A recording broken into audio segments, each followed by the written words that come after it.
"Lana, you're fired." Maxwell's words hit me like a punch to the gut. I stared at him across his mahogany desk, watching his smug expression as he slid termination papers toward me.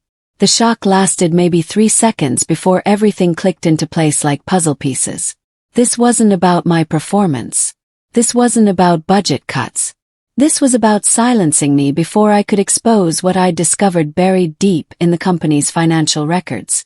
Maxwell thought firing me would make me disappear quietly, tail between my legs. He thought wrong. My name is Lana Torres, and I'm a senior financial analyst who just made the biggest mistake of my career. I trusted my boss. But as I sat there looking at his satisfied face, I realized Maxwell had made an even bigger mistake. He just declared war on someone who knew exactly where all his dirty money was hidden. I picked up the papers with steady hands, stood up and smiled. "Thank you for the opportunity, Maxwell." He looked confused by my calm reaction. But let him wonder what I was thinking. He'd find out soon enough. I walked through the office in a daze, past colleagues who quickly looked away from my cardboard box of belongings. My hands trembled as I packed my desk, but not from fear, from pure rage. 27 years old, 5 years with this company, countless overtime hours, and this is how it ended. Because I'd stumbled onto something Maxwell never wanted anyone to see. The elevator ride down felt eternal. Each floor that passed gave me more time to think, to process what had just happened. By the time I reached the parking garage, the shock was wearing off. In its place grew something cold and calculating. Maxwell thought he was protecting himself by getting rid of me. He thought I'd slink away quietly, maybe find another job somewhere else and keep my mouth shut. He had no idea who he was dealing with. I wasn't just angry about losing my job. I was furious about being used as a scapegoat for his crimes. As I drove away from the building I'd called home for 5 years, one thought repeated in my mind like a mantra. This wasn't over. This was just the beginning. Sitting in my car outside my apartment, I made a choice that would change everything. I wasn't going to cry. I wasn't going to feel sorry myself. I was going to destroy Maxwell piece by piece, methodically and strategically. The rage that had consumed me in the elevator was transforming into something far more dangerous. Cold calculation. I pulled out my phone and scrolled through my contacts until I found the number I was looking for. Emily Parker, senior auditor at Hamilton & Associates. We'd worked together on a compliance review 2 years ago, and she'd made it clear that her firm took financial fraud seriously. Very seriously. I typed a simple message. "Emily, it's Lana Torres from Meridian Corporation. We need to talk. I have information you'll want to see." Within minutes, she replied. "Can you meet tomorrow at 2 p.m.? Coffee shop on 5th Street. I smiled for the first time since walking into Maxwell's office. He thought firing me would silence me. Instead, he'd just given me nothing left to lose. And a person with nothing to lose is the most dangerous person of all. The coffee shop was nearly empty when Emily arrived, her briefcase in hand and her expression all business. She'd always been direct, which I appreciated. No small talk, no wasted time. "What do you have for me?" she asked, sliding into the booth across from me. I pulled out a USB drive I'd prepared the night before. Financial irregularities at Meridian Corp spanning the last 3 years. Unexplained transfers, missing documentation, and accounting practices that don't add up. Emily's eyes lit up. This was exactly her type of case. "How did you get this information?" she asked, examining the drive. "I was the senior financial analyst until yesterday. Maxwell fired me, probably because he knew I was getting close to something big." Emily nodded slowly. "This could take weeks to review properly. Are you prepared for what might happen if we find what you think we'll find?" I thought about Maxwell's smug face as he handed me those termination papers. "I'm not just prepared. I'm counting on it." Emily pocketed the USB drive. "I'll be in touch within 48 hours. As she left, I felt something I hadn't felt since yesterday morning. Power. I spent the next 3 days combing through every document I'd saved, every email I'd backed up to my personal cloud storage. Maxwell had been sloppy, probably because he never expected anyone to look this closely at the numbers. The patterns were everywhere once you knew what to look for. Money moving between accounts with no clear business purpose. Invoices for services that were never provided. Expense reports that painted a very different picture than what was actually happening. Carson Blake, Maxwell's second-in-command, appeared to be involved up to his neck. His signature was on dozens of questionable documents. His approval was required for most of the suspicious transfers. Either he was complicit or he was incredibly stupid. Given Carson's reputation for attention to detail, I was betting on complicit. Emily called on Thursday morning. "Lana, we need to meet again. What you've given us is just the beginning. We're going to need more." "How much more?" I asked, already knowing the answer. "Everything you can get us. Bank records, board meeting minutes, anything that shows the money trail." Smiled. This was going to be easier than I'd thought. Consider it done. The rumors started exactly as I'd expected them to. Whispers in the hallways about why Lana Torres had been fired so suddenly. Speculation about whether the company was in financial trouble. I heard it all through former colleagues who reached out, concerned and confused. "Nobody understands why Maxwell let you go," said Jessica from accounting. "You were one of the most reliable people here. Sometimes management makes decisions we can't understand," I replied carefully. I couldn't tell her the truth yet. That would come later, when the timing was perfect. But I could plant seeds of doubt. "I just hope the company's financial situation is as solid as Maxwell claims it is." Jessica's voice lowered. "Actually, there have been some weird things happening lately. Budget meetings behind closed doors, expenses that don't make sense." "What kind of expenses?" asked, my heart racing. "Travel costs for Carson that don't match his calendar. Consulting fees for companies I've never heard of. Maybe it's nothing, but it's worth paying attention to," I finished. After hanging up, I called Emily immediately. "I need you to look into Carson Blake's travel records and any consulting payments made in the last 18 months. "Already on it," she replied. "This is bigger than we thought." Maxwell carried himself like a king that week. I watched from across the street as he arrived at work each morning in his silver Mercedes, straightening his tie with the confidence of a man who believed he'd solved his biggest problem. If only he knew that his biggest problem was just getting started. His arrogance was breathtaking.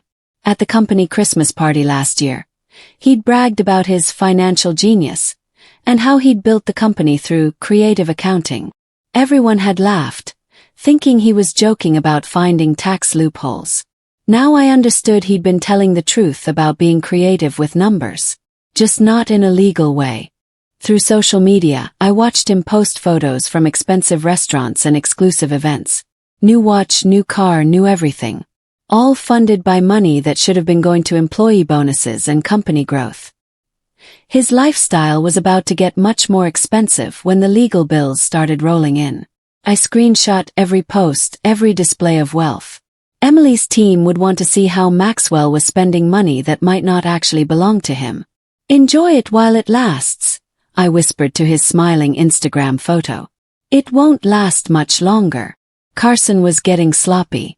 According to my sources still inside the company, he'd been making increasingly questionable decisions about financial transfers.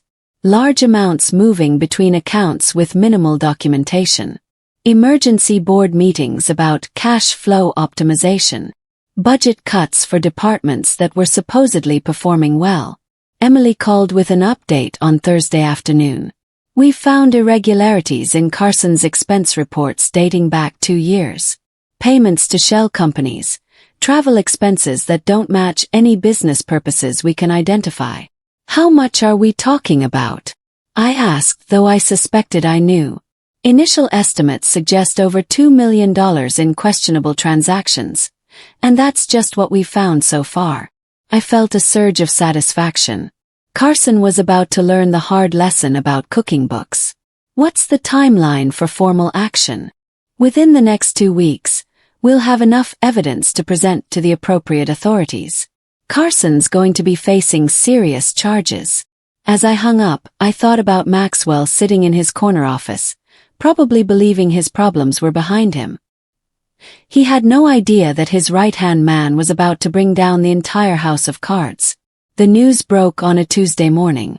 Senior executive arrested in embezzlement investigation. Carson's photo was plastered across the local business journal's website, along with details about the charges against him. I read the article 3 times, savoring every word. Carson Blake, Chief Financial Officer of Meridian Corporation, was arrested yesterday on charges of embezzling over $2.3 million in company funds. The investigation, conducted by Hamilton and Associates auditing firm, uncovered a complex scheme involving fake consulting contracts and unauthorized expense claims. My phone started ringing immediately. Former colleagues wanting to know if I'd seen the news, if I'd known anything was wrong. I played innocent, expressing shock and concern like everyone else. I can't believe Carson would do something like this, I told anyone who called. He always seemed so ethical. But inside I was celebrating. Carson's fall was just the first domino. Maxwell had built his empire on a foundation of lies and theft, and now that foundation was starting to crumble. The best part was that Maxwell still didn't know I was the one pushing the dominoes over. He probably thought Carson had been caught through routine auditing. Soon enough he'd learn the truth. Maxwell's call came that evening, his voice shaking with rage. "You did this, didn't you? You're the one who brought down Carson." I kept my voice calm and professional. "I'm sorry, but I don't know what you're talking about. I saw the news about Carson's arrest. It's shocking. Don't play dumb with me, Lana. This investigation started right after I fired you. That's not a coincidence. Maxwell, Carson was stealing money from the company. If anyone's responsible for his arrest, it's Carson himself." The silence on the other end stretched for several seconds. When Maxwell spoke again, his voice was lower, more dangerous. "You have no idea what you're messing with. This company employs hundreds of people. You're going to destroy innocent jobs just to get back at me." "No, Maxwell," I said softly, letting steel creep into my voice. "You did this to yourself. I'm just making sure everyone knows the truth." "This isn't over," he hissed before hanging up. I set my phone down and smiled. He was right about one thing. This wasn't over. It was barely even started. Maxwell thought Carson's arrest was the worst thing that could happen to him. He had no idea what Emily and her team had discovered about his own activities. The financial discrepancies kept piling up like autumn leaves in a storm. Every day brought new discoveries, new evidence of just how deep Maxwell's deception ran. Emily called me daily with updates that grew more shocking each time. "We've traced payments to at least 12 shell companies," she reported during our Friday morning call. "None of them appear to provide any actual services to Meridian Corporation." "How much money are we talking about total?" I asked, though I was almost afraid to hear the answer. "Conservative estimate. $7 million over the past 4 years. But we're still tracing the money trail. $7 million. Enough to fund the employee pension contributions that had been mysteriously delayed. Enough to cover the raises that Maxwell claimed the company couldn't afford. Enough to explain why our health insurance premiums had doubled while benefits decreased. Each new revelation felt like vindication. Every time I'd questioned an expense or asked for documentation, Maxwell had made me feel like I was being paranoid or overly cautious. Now I knew I'd been right all along. "The SEC is going to want to see everything we've compiled," Emily continued. "This is the kind of case that ends careers and sends people to federal prison." "Good," I replied. "When can you present the findings?" "Within the next 10 days. Maxwell's world is about to come crashing down." The first media leak happened exactly as I'd hoped it would. A source at Hamilton and Associates apparently shared some preliminary findings with a business reporter who specialized in corporate fraud cases. The headline was everything I could have wanted. "Local corporation under investigation for massive financial fraud." Maxwell tried to control the damage with a hastily arranged press conference, but his denials sounded weak and desperate. Meridian Corporation maintains the highest standards of financial integrity, he read from a prepared statement. We are fully cooperating with any legitimate investigations. But the damage was already done. The company's stock price dropped 12% in the first day of trading after the story broke. Investors started asking hard questions. Major clients began reviewing their contracts, worried about doing business with a company under federal investigation. I watched it all unfold from my apartment, tracking every news story, every stock price movement, every social media post about the scandal. Maxwell's empire was cracking, and the cracks were spreading faster than he could repair them. The best part was that this was still just the beginning. The real evidence hadn't even been made public yet. The major leak came on a Wednesday morning, and it was everything I dreamed it would be. Someone had provided the Business Chronicle with detailed financial documents showing the extent of Maxwell's fraud. The headline took up half the front page. CEO accused of stealing millions from employee pension fund. The article included charts, graphs, and a timeline of suspicious transactions that painted a clear picture of systematic theft.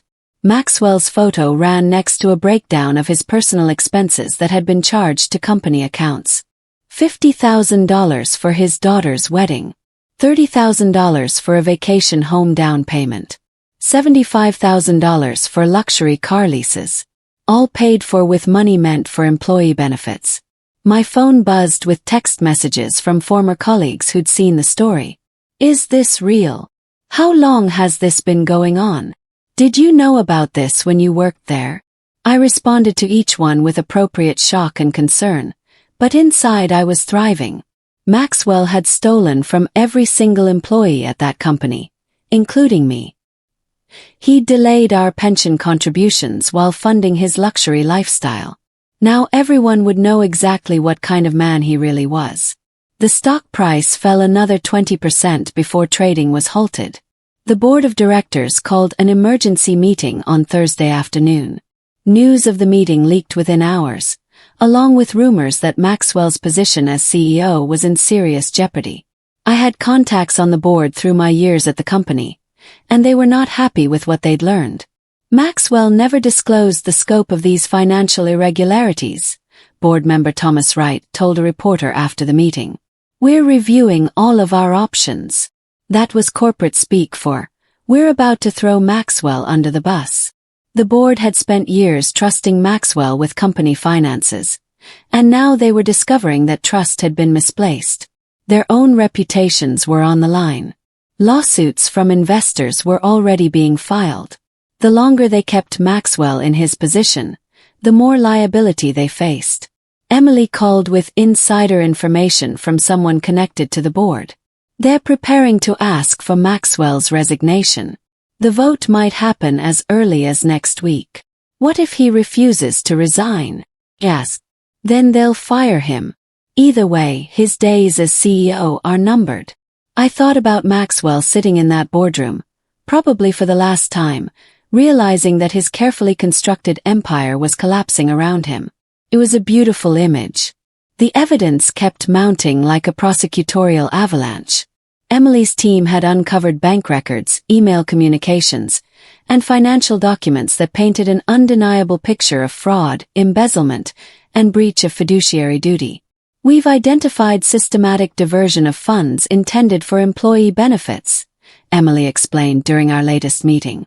Health insurance premiums, pension contributions, even funds earmarked for employee training programs. How did he think he could get away with it? I asked, though I already knew the answer. Arrogance, Emily replied simply. He believed he was too smart to get caught and too powerful to face consequences. Each leaked document seemed to reveal new depths to Maxwell's theft. Money meant for workplace safety improvements had gone to his personal investment accounts. Funds allocated for employee parking lot repairs had paid for his home renovations. Even the money for the annual company picnic had been redirected to Maxwell's pocket. The SEC investigation was now officially underway, with federal agents seizing company computers and financial records. Maxwell had hired the most expensive corporate defense attorney in the state, which meant he knew exactly how much trouble he was in. The legal bills alone would probably bankrupt him even before any criminal penalties were imposed. While Maxwell's world crumbled, opportunities began opening up for me like flowers in spring. My reputation as the whistleblower who'd exposed corporate fraud made me suddenly attractive to companies that wanted to demonstrate their commitment to financial integrity. 3 different firms reached out within a week, offering positions with significantly higher salaries than I'd earned at Meridian.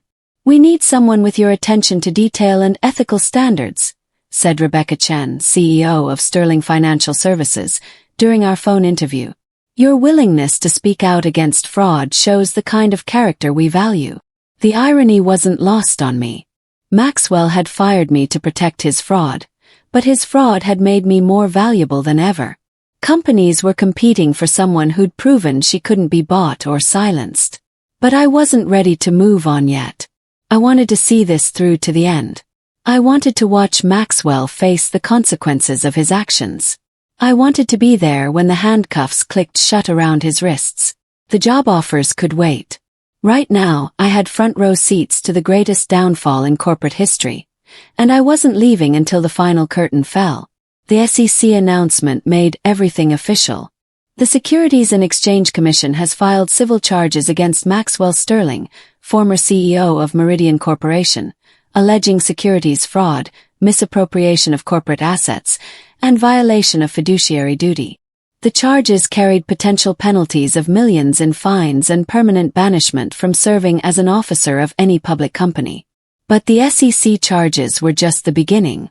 The FBI had opened a parallel criminal investigation that could result in decades in federal prison. Maxwell's lawyer issued a statement maintaining his client's innocence, but the evidence was overwhelming. Financial records don't lie, and Maxwell's records told a story of systematic theft spanning multiple years. The company's board finally acted, voting unanimously to terminate Maxwell's employment and strip him of all benefits. They also announced they were pursuing civil action to recover stolen funds. Maxwell's golden parachute had turned into a concrete anchor, dragging him down to the bottom of the corporate ocean. I celebrated that night with a bottle of wine I'd been saving for a special occasion. Watching someone who'd destroyed so many lives finally face justice definitely qualified as special. Maxwell's desperation became more obvious with each passing day. His public image was in complete ruins, with news articles describing him as a disgraced executive and corporate criminal. The company he'd built was hemorrhaging money, clients, and employees. Lawsuits were piling up faster than he could respond to them. His personal assets were being frozen by court order, while investigators tried to trace where all the stolen money had gone. Some of it had been spent on luxury items that could be recovered and sold. But much of it had disappeared into offshore accounts that might take years to track down. Maxwell hired a public relations firm to try repairing his reputation, but how do you rebuild an image after being exposed as a thief? He gave an interview claiming he was being made a scapegoat for industry-wide problems. He suggested that his accusers were motivated by personal vendettas rather than genuine concerns about fraud. The interview backfired spectacularly when reporters pressed him about specific transactions, and he couldn't provide satisfactory explanations. Watching him squirm under questioning was almost as satisfying as watching him get arrested would be. The formal criminal charges came down like a hammer of justice. Maxwell Sterling has been indicted on 23 counts of fraud, embezzlement, and money laundering. The FBI arrested him at his home in front of television cameras, leading him away in handcuffs while his neighbors watched from their windows. The perp walk was everything I dreamed it would be. Maxwell tried to hide his face, but the cameras caught every angle of his humiliation. The man who'd fired me to protect his secrets was now facing up to 40 years in federal prison. The news described it as one of the largest corporate fraud cases in state history. Maxwell had stolen over $10 million when all accounts were finally traced and tallied. $10 million that should have gone to employee benefits, company improvements, and shareholder dividends. The company's stock was delisted from the exchange. Hundreds of employees lost their jobs when Meridian Corporation finally declared bankruptcy. Maxwell's greed hadn't just destroyed his own life. It had destroyed the lives of everyone who'd trusted him. But at least now they knew the truth about why their benefits had been cut and their raises denied. Maxwell's final desperate attempt to contact me came through his lawyer. "My client would like to speak with you about resolving this matter privately," the attorney said during our brief phone call. I almost laughed. Mr. Sterling believes there may have been misunderstandings about certain financial transactions. He's prepared to discuss compensation for any perceived wrongs. Perceived wrongs. The man had stolen millions of dollars and he was calling it a perceived wrong. "Please tell Mr. Sterling that if he wants to speak with me, he can do it in court during his trial," I replied. "I have nothing else to say to him." The lawyer pressed harder. "My client is facing serious charges. A character witness could make a significant difference in his sentencing. Then he should have thought about his character before he decided to steal from his employees," I said, hanging up.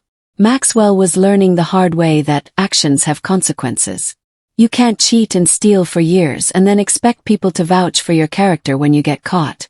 The bridge between us hadn't just been burned. It had been demolished and the pieces scattered to the wind. Meridian Corporation's final collapse was swift and merciless.